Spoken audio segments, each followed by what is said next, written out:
बार जब बच्चा गुस्सा करता है, चुप रहता है या बहुत सारे सवाल पूछता है, हम पेरेंट्स सोचते हैं बच्चा बिगड़ गया है। पर सच ये नहीं है। हर बार बच्चा कुछ ना कुछ हमें समझाने की कोशिश करता है, पर एज ए पेरेंट हम समझने की कोशिश नहीं करते। हेलो पेरेंट्स, मैं हूं Navita Jha, positive parenting coach. आज आप लोगों को बताने वाली हूं कि कैसे बच्चे की हर हरकत हमें कुछ समझाने की कोशिश करती है, पर हम समझना नहीं चाहते।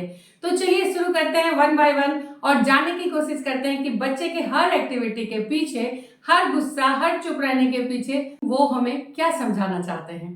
पहला पॉइंट, जब बच्चा गुस्सा करता है वो बुरा नहीं है, बल्कि वो खुद से परेशान होता है। जब बच्चा गुस्सा करता है, हम पेरेंट्स सोचते हैं कि ये मेरे खिलाफ है, ये मेरी बात नहीं मान रहा, ये हमसे बदतमीजी कर रहा है। लेकिन असल में तो बच्चा खुद ही अपने इमोशन को नहीं समझ पाता। कई बार ऐसा होता है कि बच्चा जब गुस्सा करता है उसे समझ ही नहीं आता वो गुस्सा क्यों कर रहा है, या कई बार ऐसा होता है कि वो उसमें वो कैपेसिटी नहीं होती है कि वो अपने इमोशंस को पहचान पाए एडल्ट की तरह। कई बार वो अपने फीलिंग्स को लोगों को बता नहीं पाता तो वो गुस्सा करता है, अपनी बातों को दूसरे के सामने रख नहीं पाता तो वो गुस्सा करता है।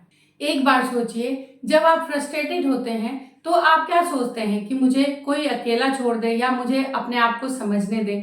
उसी तरह से जब बच्चा गुस्सा करता है उसे समझ नहीं आता कि उसे कैसे रिएक्ट करना है, तो कई बार वो और गुस्सा करने लगते हैं। उस समय उसे पेरेंट का सपोर्ट चाहिए, ना कि सजा। जैसे कि हम गुस्से में बोलने लगते हैं बदतमीजी मत करो, चुप हो जाओ। उसके बदले में हम बच्चों को ये बोल सकते हैं कि मुझे पता है कि तुम अपनी फीलिंग्स को नहीं समझ पा रहे हो, चलो मिलकर शांत होकर हम लोग एक दूसरे की फीलिंग्स को समझते हैं। और दूसरा कि तुम कैसे अपने फीलिंग्स को हैंडल करोगे, ये मैं तुम्हें सिखाता हूँ। गहरी सांस लो और फिर शांत होकर मुझे बताओ।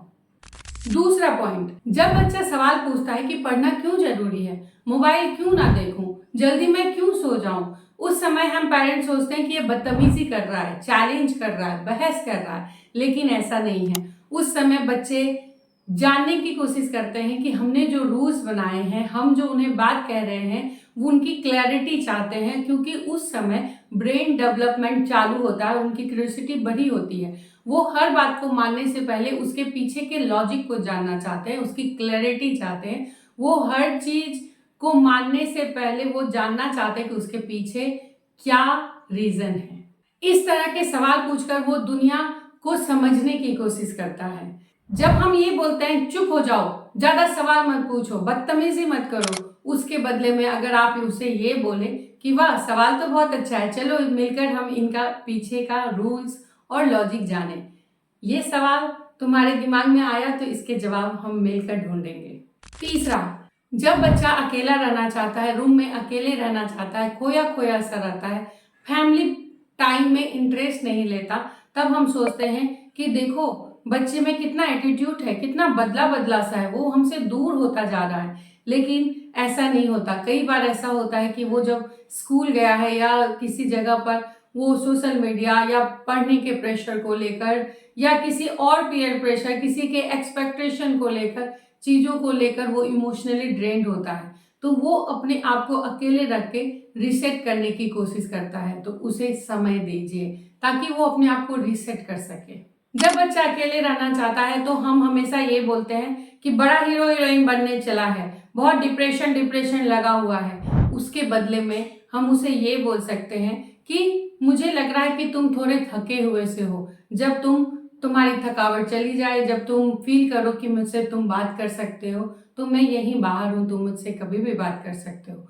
और दूसरा, जब भी तुम्हें मेरी जरूरत है मैं तुमसे बात शेयर करने के लिए तैयार हूं, लेकिन अकेले रहने का मन सभी को करता है, कोई बात नहीं, तुम अकेले रह सकते हो, ऐसा भी बोल सकते हैं। चौथा, जब बच्चा गलती करता है, जैसे कोई चीज तोड़ देना, होमवर्क भूल जाना, कोई बड़े बात के फैसले में गलत फैसला लेना, तो हम पेरेंट्स सोचते हैं कि ये जानबूझकर ऐसा करता है ताकि ये हमें परेशान कर सके। ये भूलता नहीं, बस हमें परेशान कर रहा है। लेकिन असल में बच्चा ये जानबूझकर आपको हर्ट नहीं करता, बल्कि उसका इंटेंशन नहीं होता है। गुस्से में वो रिएक्ट कर देता है, कोई चीजों को तोड़ देता है या गलती से उससे वो चीजें हो जाती है।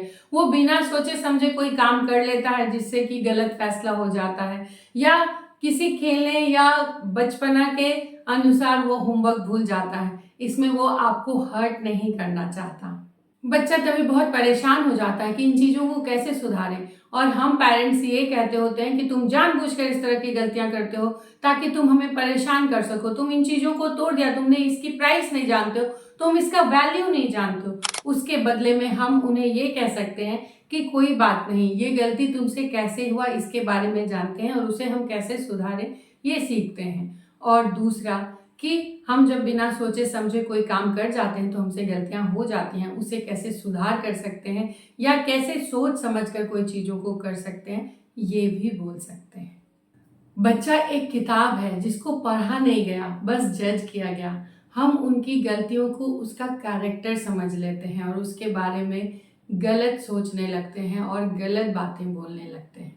हम अपनी पेरेंटिंग को तब बदलना और अपडेट करना चाहते हैं जब हम अपने बच्चों के जिंदगी में क्या चेंजेस हो रहे हैं या हम उन्हें समझ पा रहे हैं या नहीं समझ पा रहे हैं, ये समझने की कोशिश करते हैं।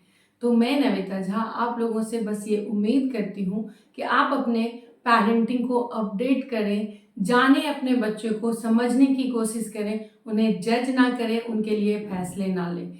तो अगर आपको ये वीडियो पसंद आ रही है तो इस वीडियो को लाइक करें और अपने हर उस पेरेंट्स के साथ शेयर करें जिन्हें इन वीडियो की और पेरेंटिंग की ज़रूरत है। धन्यवाद।